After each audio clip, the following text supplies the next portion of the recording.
रात ठीक 12:31 बजे शहर भर की स्ट्रीट लाइट्स अचानक टिमटिमाने लगी। कोतवाली के बाहर काले बादलों से भरा आसमान बिजली की तरह चमका और अगले ही पल एक सफेद एसयूवी गोलियों की तरह ब्रेक मारते हुए थाने के सामने रुकी। दरवाजा खुला। काले सूट में एक लड़की उतरी। चेहरे पर गुस्से की आग, आंखों में एक अजीब सी चमक, जैसे किसी ने उसके भीतर ज्वालामुखी जगा दिया हो। हवा का हल्का झोंका आया और उसके चेहरे पर चिपकी एक फटी सी दुपट्टे की पट्टी पीछे उड़ी, जिस पर साफ साफ लिखा था डिस्ट्रिक्ट मैजिस्ट्रेट। लेकिन थाने के गेट पर खड़े 3 कांस्टेबलों को यह दिखाई नहीं दिया। उसी समय अंदर से तेज चिल्लाहट आई, मैडम नहीं, प्लीज। और एक धड़ाम की आवाज। थाने के भीतर कुछ ऐसा हुआ था जिसने अगले 24 घंटे में पूरे जिले को हिला देना था। तो दोस्तों, वीडियो में आगे बढ़ने से पहले आप किस शहर से देख रहे हैं, अपने शहर का नाम जरूर लिखें और चैनल को सब्सक्राइब जरूर करें। तो चलिए वीडियो को शुरू करते हैं। रात की हवा में नवंबर की ठंड घुली हुई थी। शहर सो चुका था, लेकिन कहीं कहीं से आवारा कुत्तों की आवाजें आ रही थी। सड़कें सूनी थी, स्ट्रीट लाइट्स की पीली रोशनी दूर तक फैली हुई थी। इसी लंबी सुनसान सड़क पर एक लड़की धीरे धीरे चल रही थी। उसके कदम स्थिर थे, लेकिन आंखों में बेचैनी साफ दिख रही थी। उसकी एक हाथ में कुछ कागज थे, भीगे हुए, मुड़े हुए, जैसे किसी ने उन्हें छीनकर फेंका हो। दूसरे हाथ में एक छोटी सी बैग। उसके कपड़े साधारण, दुपट्टा थोड़ा गंदा, जैसे कोई परेशान छात्रा या मजदूर की बेटी हो। उसे देखकर कोई नहीं कह सकता था कि वो कौन है। वो कोतवाली के गेट पर रुकी।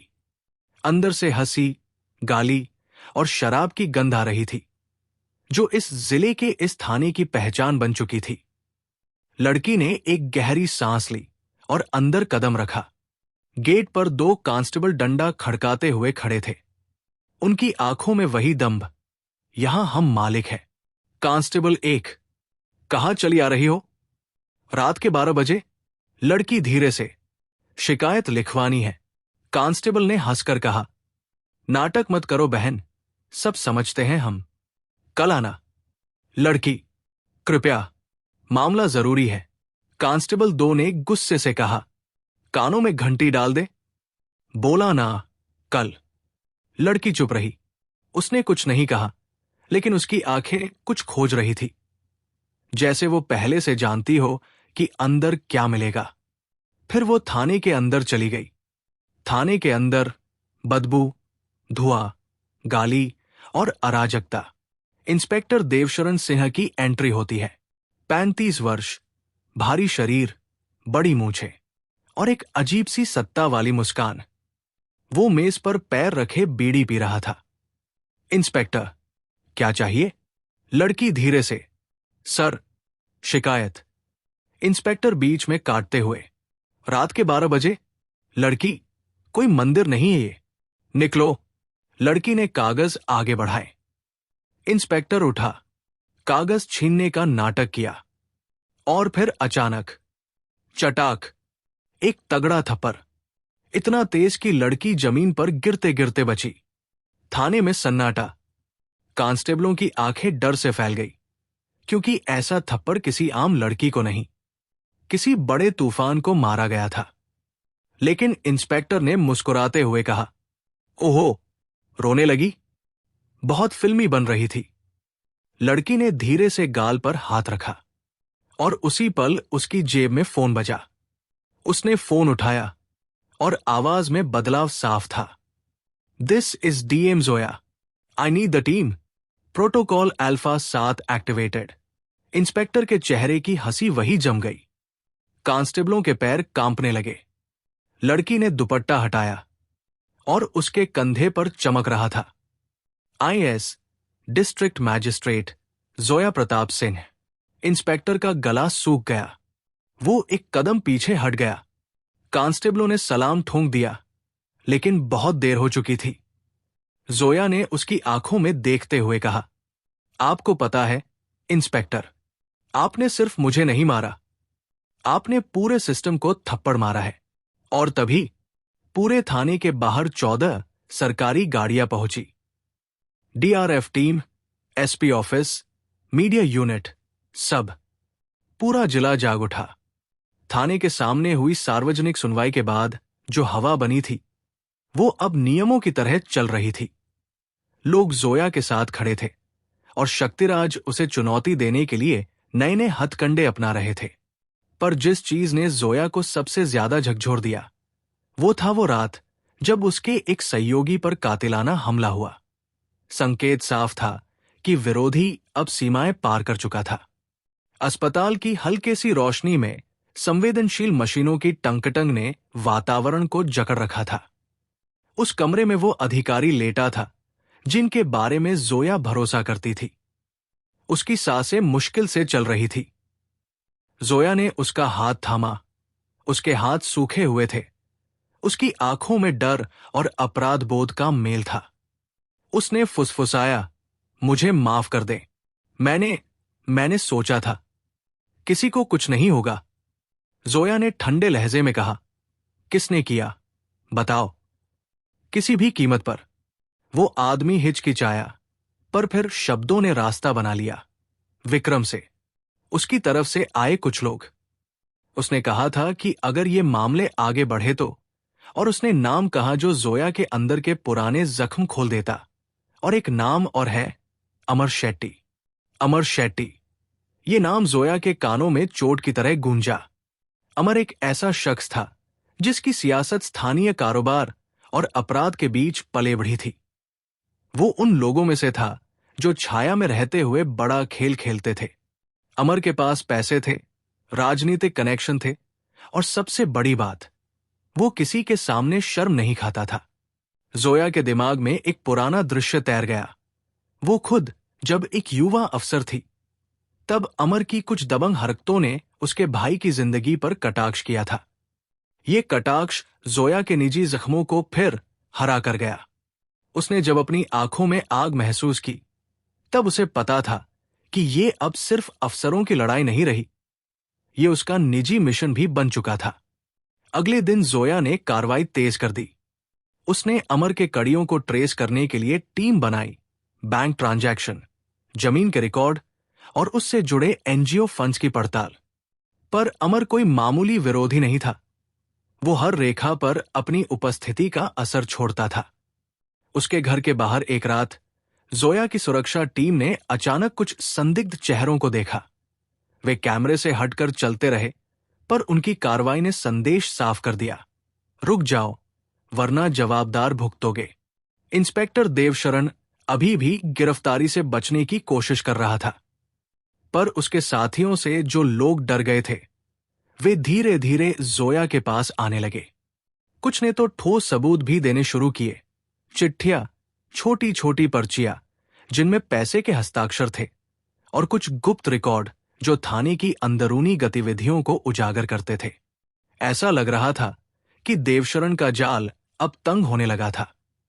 पर यही समय अमर ने बड़ी चाल चली।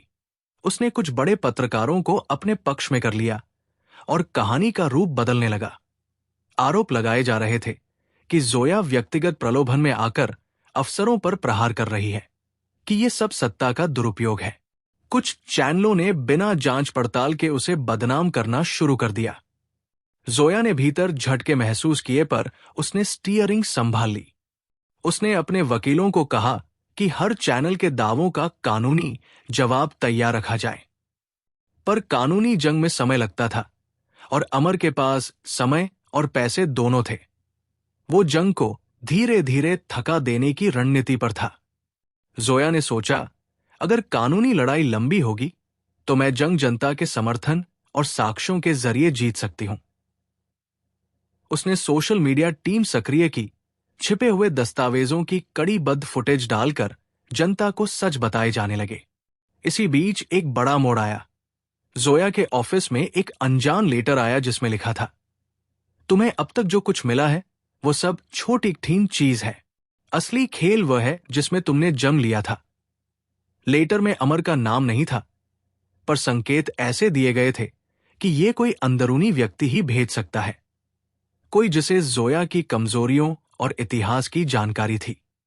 ये संदेश उसके अतीत की ओर इशारा कर रहा था, और जोया के अतीत में कुछ ऐसे रहस्य दबी हुई थी जो वो सार्वजनिक नहीं करना चाहती थी।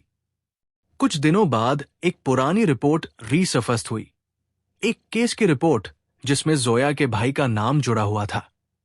मीडिया ने उत्साह से इसे उठा लिया और उसे एक कहानी में बदल दिया। डीएम के परिवार का कनेक्शन, ये कड़वा सच था कि जोया की जिंदगी का अतीत उसकी वर्तमान लड़ाई से जुड़ा था। पर असली बात यह थी कि रिपोर्ट अधूरी और छेड़ी हुई थी। किसी ने सच को तोड़ा मरोड़ा था ताकि जोया को कमजोर दिखाया जा सके। ये वही रणनीति थी जो अमर और उसके सहयोगी बार बार अपनाते थे, व्यक्ति को निजी जीवन के माध्यम से गिराना। जोया ने महसूस किया कि अब लड़ाई व्यक्तिगत हो चुकी थी। उसने अपनी टीम से कहा, अब जो भी होगा मैं सामने खड़ी रहूंगी, पर मैंने अपना दल बदलना है। मैं ऐसे लोगों के साथ काम नहीं करूंगी जो डर के आगे झुकते हैं। उसने कुछ पुराने भरोसेमंद अधिकारियों को अपने आसपास रखा और कुछ नए जो निडर थे उनको जिम्मेदारियां दी। ये बदलाव अंदरूनी सफाई जैसा था, एक नई टीम जिसने पुरानी राजनीति के तारों को अलग करने का काम किया। फिर एक रात जब जोया अपनी रुक रुक कर थकती आंखों से घर लौट रही थी, उसकी गाड़ी पर हमला हुआ। 4-5 अज्ञात हमलावरों ने तेजी से आकर गाड़ी पर गोलियां चलाईं। गाड़ी रोल हुई, शीशे चकनाचूर हुए और वहां उपस्थित सुरक्षाकर्मी घायल हो गए। ये हमला दर्शाता था कि विरोधी अब खतरनाक हद तक जा चुके थे। पर हैरानी तब हुई जब हमलावर भागते समय एक पेपर गिरा गए। उस पर एक कोड और समय लिखा हुआ था, 3 ओल्ड शुगर मिल। ऐसा लगा मानो विरोधी जानबूझकर किसी सुराग को छोड़ गए हों, या फिर वे किसी तरह का इरादा दर्शा रहे हों। जोया ने बिना देर किए ही उस जगह पर छापा मारा।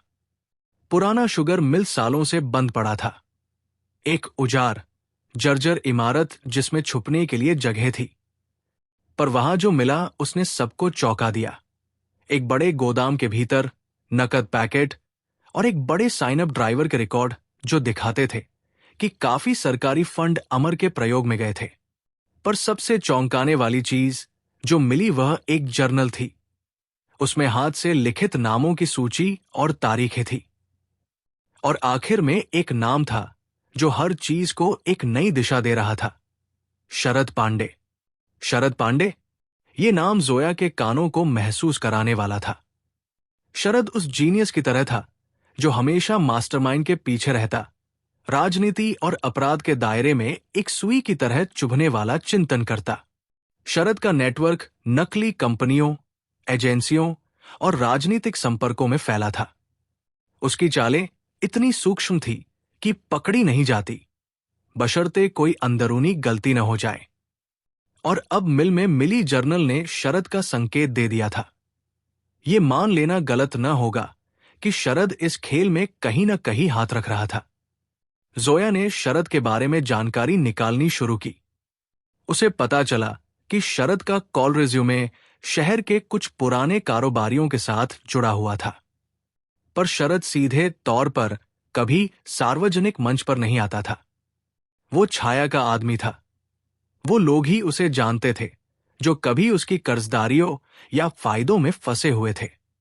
पर अब उसके नाम के साथ जो रिकॉर्ड मिले थे वे साबित करते थे कि अमर और शरद दोनों का गठजोड़ा कहीं न कहीं चल रहा था। एक ने पैसा और इस्तेमाल किया, दूसरे ने नेटवर्क और राजनीतिक छाया बनाई थी। हफ्तों की कड़ी मेहनत के बाद जब जोया ने ऊपरी लेयर के लोगों को पकड़ना शुरू किया, तब एक अंदरूनी व्यक्ति ने उसे एक और बड़ा राज बताया। उस राज ने जोया को झकझोर कर रख दिया। वो व्यक्ति था पुराने थाने का एक रिटायर्ड क्लर्क जो अब धीरे धीरे खुलासे कर रहा था। उसने कहा कि सालों पहले एक केस हुआ था जिसमें एक बड़े अनिवार्य बंदोबस्त की बात छिपाई गई थी। उस केस के असली दस्तावेज गायब हो गए थे, और कारक वही था जिसे जोया सबसे कम उम्मीद कर रही थी, उसके अपने विभाग के कुछ वरिष्ठ अधिकारी। ये खुलासा हड्डियों में ठंडक भरने जैसा था। अगर ये सच साबित हुआ तो केवल अमर या विक्रम नहीं, बल्कि सत्ता की ऊंची छतरी के नीचे बैठे लोग भी फंस सकते थे। ये वो मोड़ था जहां जोया को अपनी रणनीति को और ठोस करना पड़ा। उसने सोचा, मुझे अभी सिर्फ गिरफ्तारियां नहीं करानी, मुझे ये समूचा नेटवर्क उजागर करना होगा। उसने अपने वकीलों और मीडिया टीम से कहा कि अगले हफ्ते एक और सार्वजनिक सुनवाई रखी जाएगी, इस बार बेहतर सबूतों के साथ और अदालत में दाखिल करने लायक दस्तावेजों के साथ। पर विरोधी भी अपनी एक भारी चाल खेल रहे थे। शरद ने धीरे धीरे एक विध्वंसात्मक योजना तैयार की, जिसमें नाकामयाबियों और मामूली झूठों को जोड़कर जोया को फंसाने की सोची जा रही थी। सुनवाई के दिन अदालत भवन के आगे की भीड़ और भी अधिक थी। पर आज का दिन शांत नहीं था। हवा में एक अजीब सा सन्नाटा था, मानो कुछ बड़ा घटित होने वाला हो। जोया मंच पर थी, हाथों में फोल्डर, आंखों में दृढ़ निश्चय। उसने एक एक कर सबूत जनता के सामने रखे। बैंक रिकॉर्ड, जर्नल की एक प्रति, वो पुराना केस फाइल की एक जेरोक्स और कई पक्के गवाह। पर तभी एक नया मोड़ आया। वो एक गवाह जिसकी गवाही सुनकर पूरी सुनवाई का मिजाज बदल गया। वो गवाह एक सुरक्षा कर्ट के पीछे खड़ा हुआ। उसकी आवाज कांप रही थी, पर उसने बुलंद स्वर में कहा, मैं बताता हूं कि कैसे जोया के निर्णय ने मेरे परिवार को नष्ट कर दिया। वो गवाह कोई और नहीं, बल्कि जोया के अतीत से जुड़ा हुआ एक नाम था, उसका पुराना करीबी जिसे मीडिया ने तुरंत पकड़ा। गवाह ने कहा कि वर्षों पहले जोया ने एक फैसले लिया था, जिससे उसके परिवार के कुछ हिस्सों को नुकसान पहुंचा था। और अब वही गवाह जोया के खिलाफ एक सख्त बयान दे रहा था। कमरे में ठंडक फैल गई। लोगों ने आंखें मूंद ली और कुछ ने सांस रोक ली। ये वही चाल थी जिसका शरद और अमर ने इंतजार किया था। जोया को निजी रूप से तोड़ने का एक कटु प्रयास। जोया ने चौकन्ना रहकर काम लिया। उसने गवाह के बयानों को कानूनी तौर पर काटा, छोटी छोटी गलतियों को उजागर किया, तथ्यों में अंतर दिखाया और गवाह के दावे के पीछे के फायदे का खुलासा किया। पर यह साफ था कि शरद ने जनता के मन में शक बो दिया था, और शक का झरना कभी कभी तथ्यों से जोरदार होता है। सुनवाई का अंतिम भाग क्लाइमेक्स पर पहुंचा, जहां जोया ने एक अंतिम दस्तावेज पेश किया। शुगर मिल के जर्नल की एक पन्ने की फोटोकॉपी, जिसमें शरद का हस्ताक्षर जैसा दिखने वाला निशान था। पन्ने पर तारीखें, नाम और ट्रांजैक्शन, सब कुछ मिलकर एक बड़े षड्यंत्र का चेहरा बना रहे थे। लोगों की निगाहें असमंजस में बंटी हुई थी, किसे माने और किसे नहीं। पर सबसे भयावह सच्चाई यह थी कि शरद अब सार्वजनिक ध्यान में आ गया था, और वो सार्वजनिक ध्यान उसके लिए अच्छा संकेत नहीं था। शरद का नाम खुलेआम आना उसकी छाया हटाने जैसा था। अब या तो वो सामने आएगा या और भी गहरा छिपेगा। पर जो भी था, अब मामला और भी खतरनाक हो गया था। इंस्पेक्टर देवशरण सिंह, वही जिसने डीएम जोया को थप्पड़ मारा था, वो रात के अंधेरे में भाग रहा था। उसके कपड़ों पर मिट्टी, माथे पर पसीना और हाथों में खून के छींटे थे। उसके पीछे 2 क्राइम ब्रांच की गाड़ियां थी। देवशरण जंगल की तरफ दौड़ते हुए चिल्ला रहा था, शरद भाई, बचाओ, वो लोग मुझे मार देंगे। लेकिन रात इतनी खामोश थी कि उसका चीखना हवा में खो गया। उसकी जेब में एक छोटा सा जीपीएस ट्रैकर था, वही ट्रैकर जिसे उसने गलती से फेंका नहीं था। और अब उसी ट्रैकर पर लाल बत्ती चमक रही थी, जिसे डीएम जोया की टीम ट्रेस कर रही थी। डीएम जोया एक जीप में खड़ी थी। उसके चारों तरफ कमांडो टीम, स्पेशल फोर्स और एसपी खड़े थे। उसने माइक्रोफोन उठाया, सुन लो सब, आज रात कोई भाग नहीं पाएगा। एसपी ने कहा, मैडम, जंगल घना है, अंदर अंधेरा बहुत है, कैमरे भी काम नहीं करेंगे। जोया की आवाज कड़क थी, अगर कोई छिप सकता है तो हम दोगुना ढूंढ सकते हैं। उसने जीपीएस दिखाया। लाल बिंदु जंगल के बीच रुका हुआ था। जोया ने कमान दी, टीम अल्फा, ईस्ट गेट से घुसो। टीम ब्रेवो उत्तर की पहाड़ी से। मैं टीम चार्ली के साथ सीधा अंदर जा रही हूं। लक्ष्य देवशरण सिंह और उसके पीछे छुपा हर गुनाहगार। कमांडोज की आवाज गूंजी। Yes ma'am. जीपों के इंजन गरजे और जंगल की ओर बढ़ने लगे। जंगल में एक अजीब सी आवाज थी। टूटती डालियां, सूखे पत्तों की सरसराहट और दूर किसी जानवर की दहाड़। देवशरण एक बड़े पत्थर के पीछे छिपा हुआ था। उसका फोन कांप रहा था। शरद का कॉल आया। देवशरण रो पड़ा। शरद भाई, डीए मेरे पीछे लगी है, मुझे बचा लो। फोन के दूसरी तरफ सिर्फ एक ठंडी आवाज आई। पुलिस जब अपने ही आदमी को ढूंढने लगे तो समझो खेल खत्म। लेकिन तू अकेला क्यों मरे? उनके साथ कुछ और लोगों को भी ले जा। देवशरण समझ नहीं पाया और तभी उसके पास एक ग्रेनेड लुढ़क कर आया। वो चीखा, नहीं। धड़ाम। जंगल में तेज धमाका गूंजा। पूरी जमीन कांप उठी।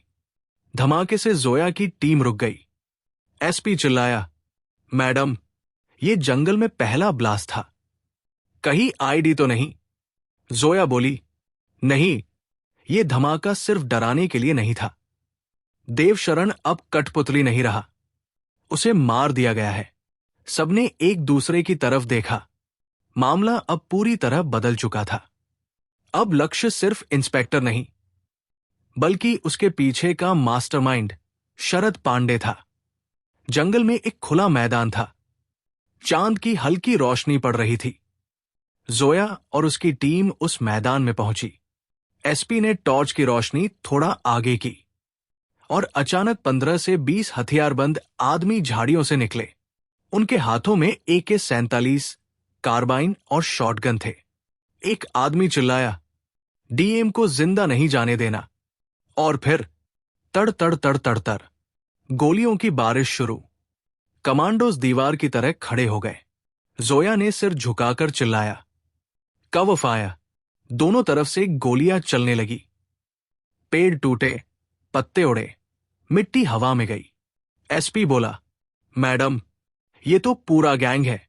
जोया ने दांत भींच कर कहा, शरद ने पूरी फौज उतारी है, लेकिन आज वो बचेगा नहीं। उसने कमर से पिस्तौल निकाली और सीधे सामने वाले हमलावर को निशाना बना दिया।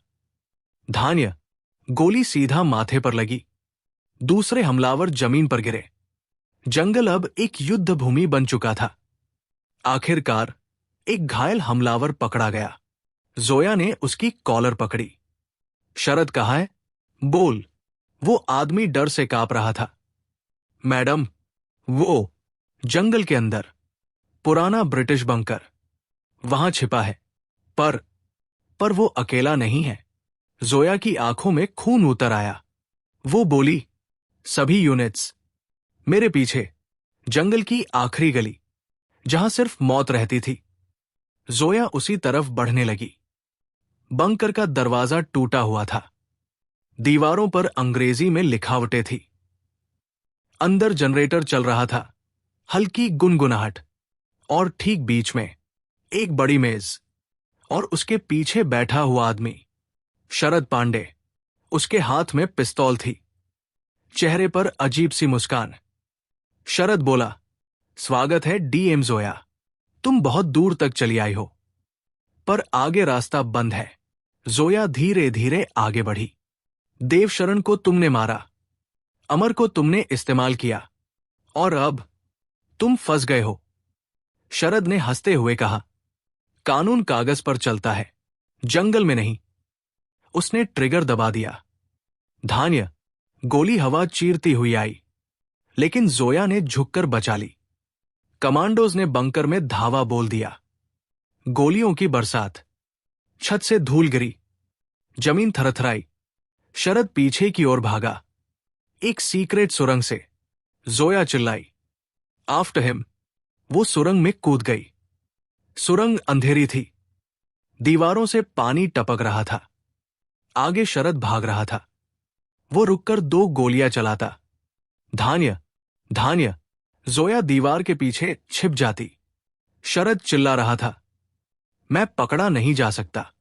मैं सिस्टम हूं। जोया दहाड़ी। सिस्टम नहीं, सिस्टम का कैंसर हो तुम। आखिर सुरंग एक खुले भाग में निकली। ऊंची चट्टानें, नीचे गहरी घाटी। शरद खड़ा हुआ। उसके पास आखिरी बम था।